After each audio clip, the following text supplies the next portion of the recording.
Plot exposition.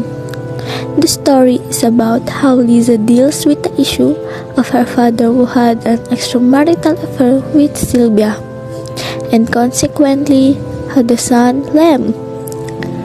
The story took place in Lisa's home, where she and her aunt, Tita Loleng, were cooking sinigang, which is her father's favorite dish.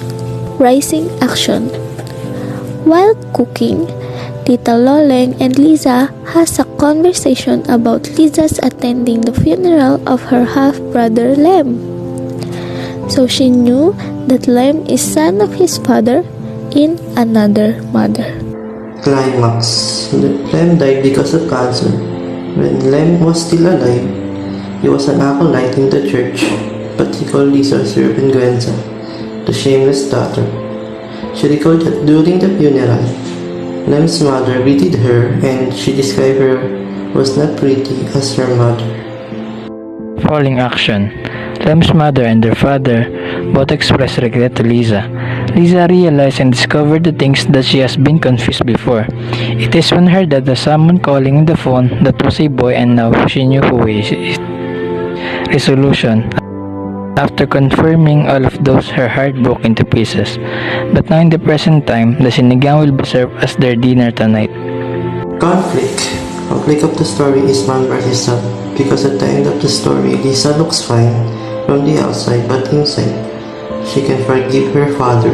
The theme from the Sinigang story is that people tend to make mistakes in life, small mistakes, but frequent, critical mistakes. Ultimately, you need to be humble to accept your mistakes and ask for forgiveness. Point of view. The point of view of the story Sinigang was limited third-person point of view because the author is not included in the story and she can tell the thoughts of the characters. Here are some questions and answers. Where did the story happen? The story took place at Liza's home in the kitchen. They're both preparing sinigang for dinner. Who are the characters in the story? The characters in the story entitled Sinigang are Liza, Tita Loleng, Liza's father and mother, Lem, and Sylvia. What do you think led to the emotional separation of Lisa from her father? Both Lisa's relationship with her father, who had an adulterous romance with Sylvia and produced a son, Lem. As a result, Lisa was a daddy's girl, so when she found out about her father's affair, her bond with him was ruined. What was the most interesting part of the story Sinigang? The most interesting part of the story was when Sylvia, her father's mistress, appeared and confessed to Lisa and asked for forgiveness, explaining that nobody's perfect, everybody commits mistakes. What was the story about?